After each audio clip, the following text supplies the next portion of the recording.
Welcome to the Empowerment Zone, brought to you by South-Dade NAACP, where we share trustworthy information, uplift local voices, and connect you to the resources and pathways that support thriving. One conversation, one connection, and one action at a time. It is where South Miami-Dade listens, learns, and leads. Hi, I'm Harold Ford, president of the South-Dade branch of NAACP, and today's special guest is Senator Dwight Bullard. Senator Dwight Bullard is the political arm of the Florida Rising organization, and he's here to, again, spend some time with us, share some pertinent information, but more importantly, help us understand many of the things that are going on within this particular election cycle and beyond. So with that said, Senator Bullard, welcome. Thank you. Happy to be on the show. President Ford, always good to be amongst my fellow NAACPers. Amen, amen. But do me a favor, share with the family about Florida Rising. What is Florida Rising? No problem. So Florida Rising is actually the joining together of two organizations that pre-existed, been around for over 10 years.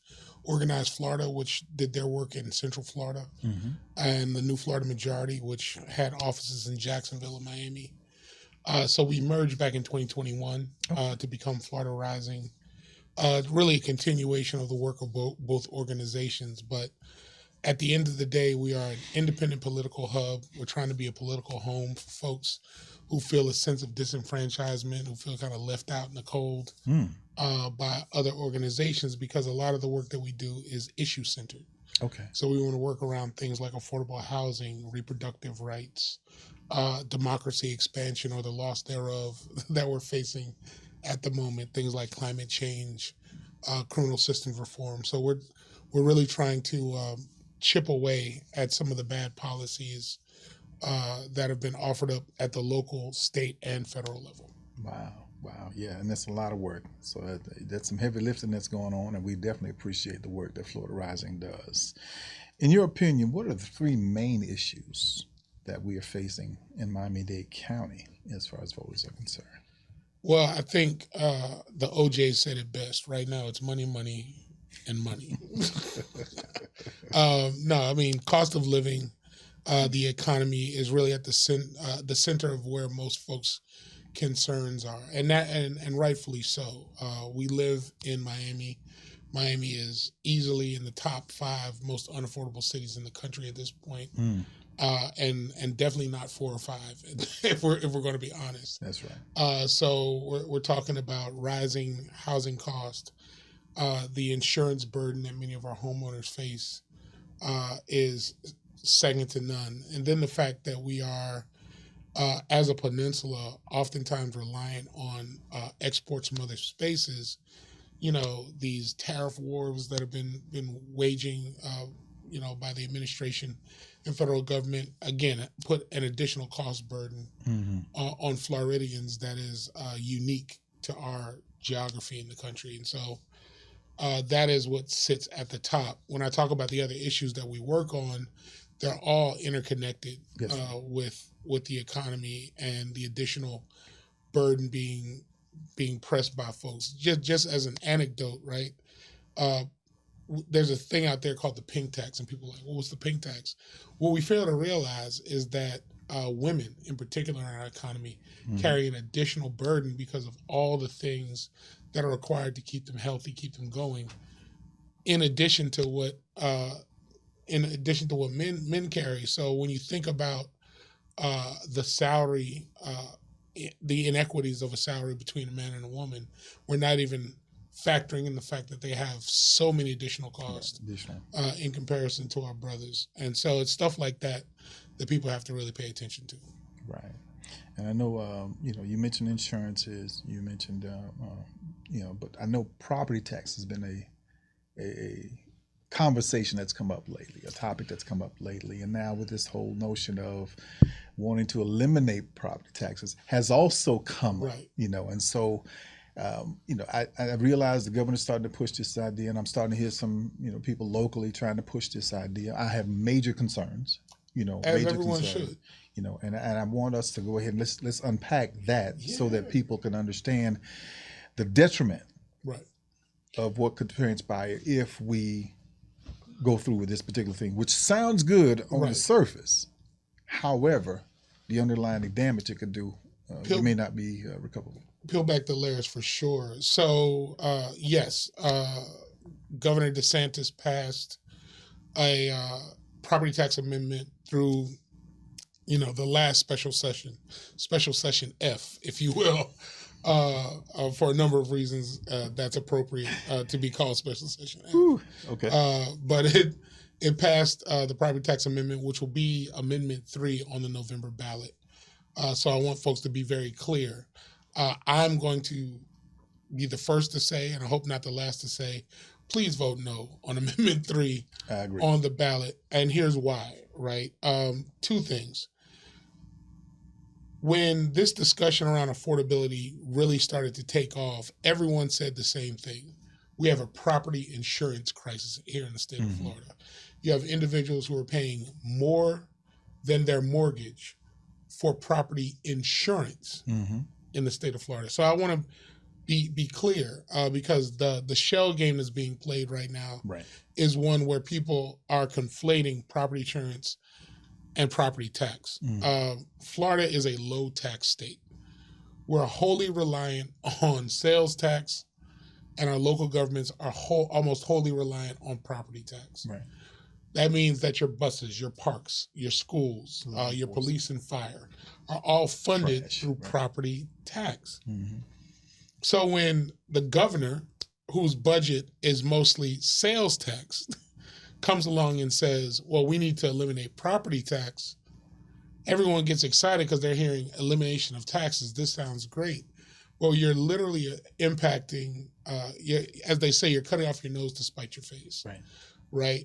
When you eliminate property tax in a already low-cost state, because we do not have state income tax. We do not have what other states have in terms of compensation that can help plug in budget gaps when those things happen. And so if Amendment 3 were to pass, just here in Miami-Dade County, the first-year impact is expected to be around $690 million. Wow.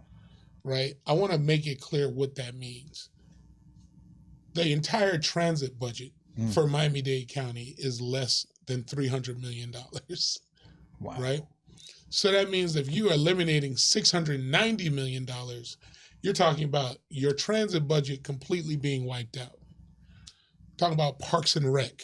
The parks budget is less than $300 million. So what I'm effectively saying is they would have to cut the parks budget, cut the transit budget, just because of the elimination of property tax. Just to meet just to meet the burden that would cost. Wow. Now people will say, well, that's hyperbolic, of course. But my thing is, if you nibble around the edges to get to $690 million, imagine the kind of services that get impacted. That means that, let's say it's not the entire transit budget. It's definitely going to impact the boundaries of the transit budget. It's definitely going to impact the times, the pickup times for buses, the pickup times for the trains that people are already complaining about now. When you think about parks and recreation, you're saying, well, they wouldn't eliminate the whole thing, but the question is, what's the point of having a park that closes at 4 o'clock in the afternoon on a Monday for folks that want to walk after work? Or what's the point in having a summer pool close for the entirety of the summer because you can't meet the cost of that maintenance in a county where we already are dealing with a number of swim-related deaths and tragedies because kids aren't able to learn how to swim. So people have to really be thinking about the impact of these things. And so I want to end where I started with. We have to make sure we vote no on Amendment 3 and over. Right. And what's interesting to me is this is diametrically opposed to what Zoran Mondani did in New York after inheriting a $12 to $14 billion deficit. Absolutely. And was still all he did was 2%. Right. And was still able to provide child care for 2-year-olds. Hello. And I'm glad you bring this up because people act as though this is controversial, but taxing billionaires shouldn't be far-fetched. We used to do it as a country all the time. And the rates were much higher than what we're discussing 90% now. tax rate for the 1% back in the day. And we're talking about back when we had names like Standard Oil and JP Morgan and all these folks who still seem to be all right, considering their money still exists to this day. Yes. Even with a higher tax rate, they still found a way to continue to be multi-millionaires.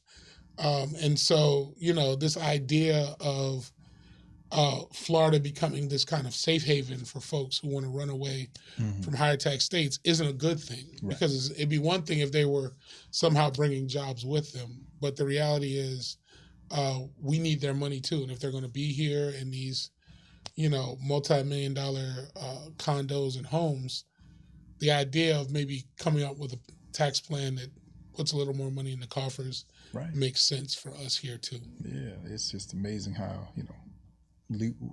it seems like one party is fixated on cutting taxes when taxes are the primary source of revenues for governments to operate and run. Absolutely. And the impact that it would also have on municipalities. Listen, even the real crisis would be the smaller municipalities. Yes. The number I gave was for the Miami-Dade County as a whole. Right. We have 34 different municipalities here in Miami-Dade County. I saw the mayor of Miramar go online recently, and I know Miramar is in our neighboring county, but he said the property tax initiative would effectively cut their budget by $30 million, which sounds relatively insignificant in comparison to other numbers. But he said that's a third of our budget as a small municipality. Mm-hmm. A third of your entire budget. And they have their own police department. Right. So it's those kind of things that we have to think about in terms of the real life impact. Right. And so now, another issue that, we're starting to deal with is redistricting. Yes. And this idea of gerrymandering, and I'm, one of my concerns is, well, I guess when I look back at some of the data, and just looking at the state of Florida as a whole, 42% of registered voters are Republican, 31% are Democrat. I think 25%. Here and there, a little above, are NPA or independent. And so when you look at a map, I don't know how thin your peanut butter is on that bread, when you're spreading 42% all over the state. But the impact of it, more so for me, was psychological, more so than actual. Yeah. But this idea of gerrymandering, even though we have laws, and some of the laws when you served, you were part of that whole process. Help the people understand, the dangers. First of the gerrymandering, the intent to discourage voters from voting, thinking they don't have a chance, and then what can we do in dealing with this whole redistricting matter? Yeah, I would say so. Understand this: in a functioning democracy, and with emphasis on functioning, voters should choose their representatives. That should be the basis of it, right? Correct. The idea that my vote should count. I should be able to pick my representation, the best representation for me. Mm-hmm. When gerrymandering happens, especially mid-decade gerrymandering like what we just experienced, you basically, in effect, have politicians picking their voters. Just to make sense of it, right? Let's assume that any state is a 50-50 state. Let's just make that assumption, that there are 50% Democrats, 50% Republicans, or in the case of Florida, which is the real actuality, it's a 33-33-33 state, meaning you have a third and a third and a third Democrat, Republican, and NPA. Mm-hmm. You now have a congressional map that favors one party 24-4. Now, I'm not a mathematician, nor do I play one on a podcast, right? The reality is that 24-4 is a unique imbalance in terms of a manipulation of power, right? You have a party that has been in power since 1998, covering all facets of government, meaning that Republicans have been in control of the House, the Senate, and the governor's mansion since 1998.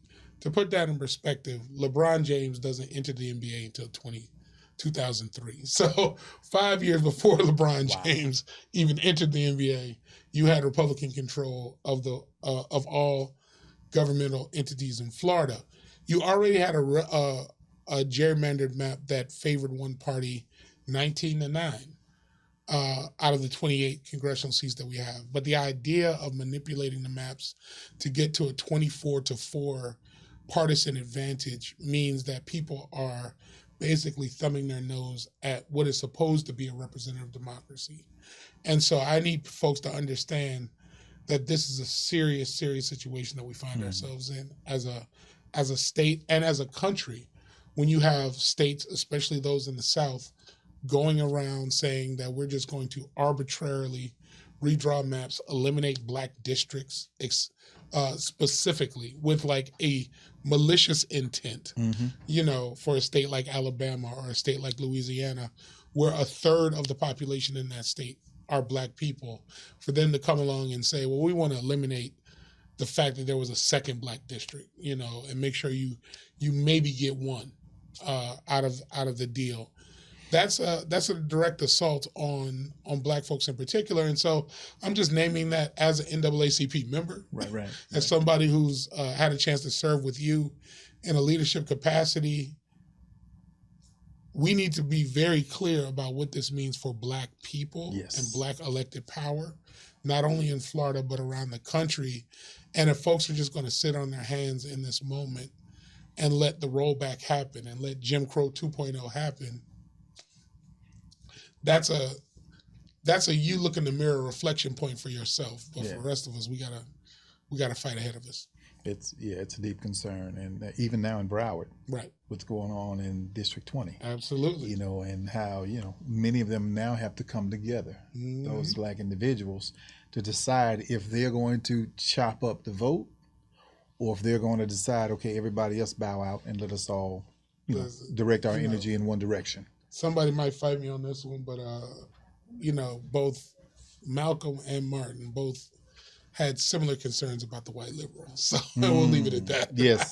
Yes, I'm familiar. I'm familiar with that whole analogy, that whole metaphor. Yeah. But again, when we look at it, it is concerning when we see, when we hear, and when we watch certain things, I guess orchestrating themselves and moving in a certain direction. So now it makes me wonder, when you were over there in that district, were you really supporting this district? Exactly. You don't move because it's convenient. Right. You don't want to challenge over here. So you'd rather take an opportunity for someone else over here. So again, with the idea of gerrymandering, knowing that, we do have laws on the books in the state of Florida. Right. I mean, we passed the Fair Districts Amendment back in 2010. Funny enough, when a lawsuit was filed against the current congressional maps, the expectation was that the judge would put a stay in because of that. The judge, who happened to also have been appointed by Ron DeSantis, decided to let the maps go. But that's going to be an ongoing fight. So the reality is we may be faced with this in 2026, but as early as 2027, these maps may get thrown out, and we have to do it all over again, because they clearly violate the Fair Districts Amendment on face. And so when we finally get a chance to go into court and make those arguments, what they're going to find, in my humble opinion, is that these new maps clearly violate fair districts. Right, and all of what we basically discussed at this moment is dealing with voter suppression. Yes. Opportunities, voter suppression tactics, things of that nature. And we're finding that, again, it continues. The whole notion of gerrymandering is what? To suppress, to redirect, to create bias and position other folks with a greater opportunity of power. And a lot of this falls upon the research, if they want to call it, by the Heritage Foundation. Oh, yeah. And what they did and what they uncovered and what they decided to present. What I found interesting is when they did their 40-year study about voting, looking for non-citizens that voted, you had less than 100 in 40 years. Listen. But yet the way it was framed, you would think it was this major problem that we needed to deal with or contend with. So I'm glad you brought that up, because you have the SAVE Act that they've been trying to pass at the national level. A lot of folks don't realize that Florida passed its own version of that. And so what we're faced with in January of 2027 is the implementation of a bill that will require people to have multiple means of proving their citizenship here in this, and understand what that means. It's not just folks with a accent or folks with a unique last name. We're talking about married women having to prove that they were born in this country and that they have proper documentation that matches their birth name versus the name change of being married.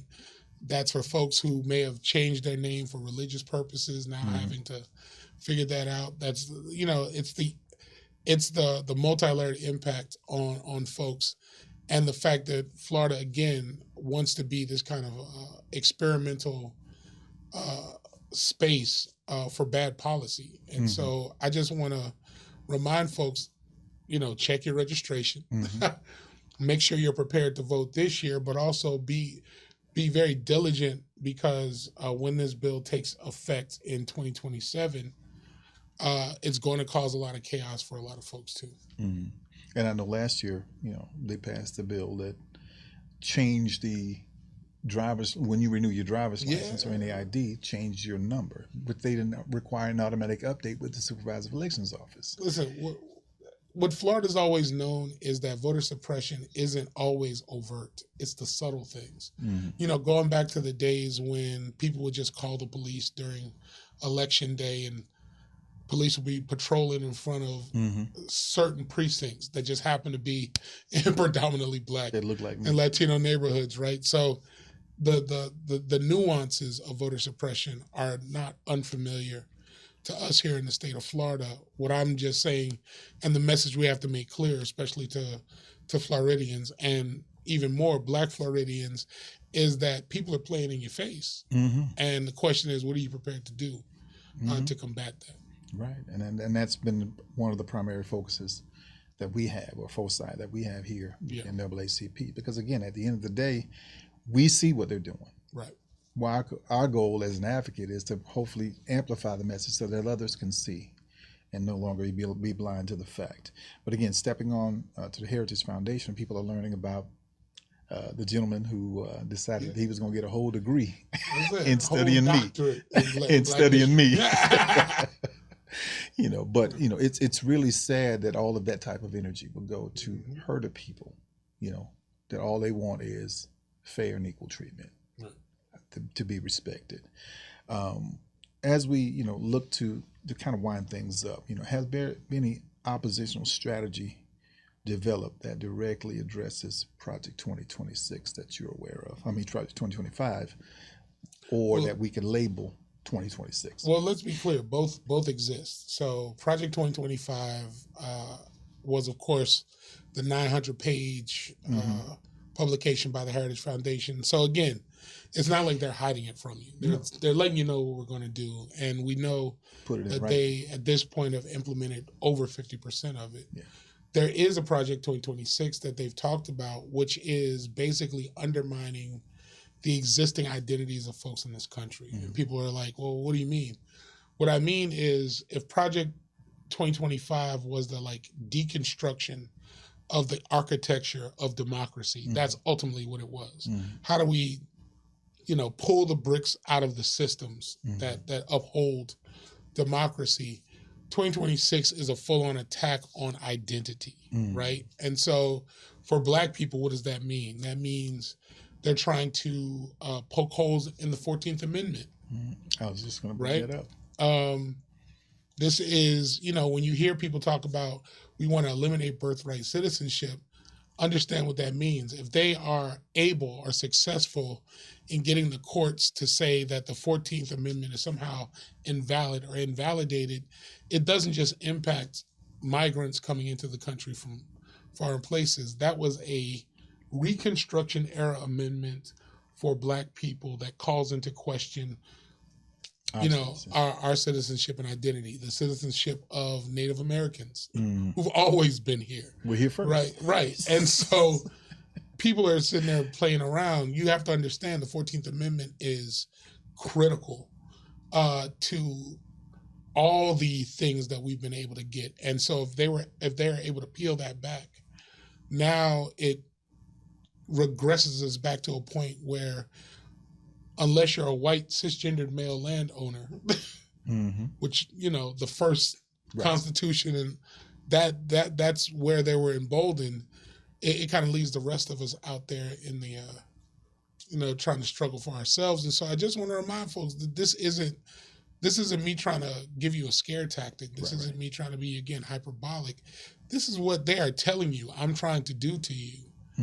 And if you're over here just kind of like casually, expecting things to just get figured out, or if you're even under the simple impression that if all I do is elect the next better president or the next better senator, and that's all I have to do to fix the problem, you're fooling yourself. Right. As our ancestors have known, you're going to have to put your hand to the plow Exactly. and make this thing happen. Exactly. And the fact that, regardless of how adjacent you are to it, to whiteness or to whatever it is. Listen, your wealth won't protect you. Your proximity to your presumed proximity to power won't protect you. We have to do it ourselves. Yeah, and if you can undermine or uproot the FBAs, the Foundational Black Americans, then guess what? You are even more at risk of being uprooted as well. Right. So. Yeah. No, I was just thinking about, let's call somebody on the carpet real quick. You know what I'm saying? The current Secretary of State, Marco Rubio, from Miami, is pushing this notion of erosion of the 14th Amendment, which is wild to me. And of course, they point out the fact that his actual citizenship, even though he was born in the United States, would be called into question if they were to repeal it, because at the time of his birth, his parents were non-citizens. So they're pushing the notion of if your parents weren't citizens, that invalidates your citizenship. So the idea of being part of an administration that is literally pushing that idea and you are complicit is mind-boggling to me. And so I just want to be very specific that you have people out here who, are hometown folks, went to South Miami City High School, who are out here trying to cripple this. And so he's one example of many. Donald Trump's citizenship would be called into question because one of his parents, actually both of his parents, are first-generation immigrants to this country. Right, his mom's actually from Germany directly, right? So it's a head scratcher that people feel as though somehow their proximity is going to protect them, or their skin color will protect them. Man, when they unraveled this, and everybody's over here, we're over here like I tried to tell you. It's going to be, but it's a violent "I told you so," and I don't want that to fall on anybody. Right. So. And then the sad part about it is a lot of people, those 3 words, "I told you so," 4 words, a lot of people are upset about because somebody else said them during this election, during the last election cycle. And unfortunately, a lot of people are upset about it. But no, even when you point that out, and it brings me to another voter suppression matter that transpired even after slavery ended, with the grandfather clause. And see, a lot of us think we're grandfathered into something, but that was used originally to say to those formerly enslaved people, hey, if your grandfather didn't have the right to vote, then you don't have the right to vote. So it wasn't something that was just recently created or to deal with laws or things of that nature. It was just a way to suppressing the vote. But with that said, my brother, I want you to go ahead and give us some parting words, wisdom, what we should focus on, and help us close out. Listen, Frederick Douglass said it best: without struggle, there is no progress. And we are right now finding ourselves in a serious tug of war with folks who want to pull us back to the past. And so I want to know that there are more people on my side of the rope. I encourage folks to join me on my side of the rope to make sure that we don't just get back to the maintenance of the status quo. That's right. But that we make this place an actual beacon of freedom, and not just some sort of romanticized notion of what that looks like. Amen. And with that said, thank you, Senator Bullard. As always, great being in your space, great interaction, but more importantly, great words from the wise. Take care. God bless. And thank you for tuning in for this episode of The Empowerment Zone. Thank you for joining us in the Empowerment Zone, brought to you by South-Dade NAACP, where information becomes action, voices become movements, and community becomes change. We hope today's conversation inspired you to stay informed, stay engaged, and stay empowered. Remember, our voices are strongest when they are heard at the ballot box. Voting and voter registration are powerful tools that help shape our schools, neighborhoods, leadership, and future. Encourage someone to register, make a plan to vote, and continue doing your part to strengthen our community. And don't forget to email your feedback, thoughts, and/or suggestions for topics that you want to hear about to podcast@southdade.naacp.org. Until next time, keep listening, keep learning, and keep leading, because together we are building a stronger South Miami-Dade, one conversation at a time.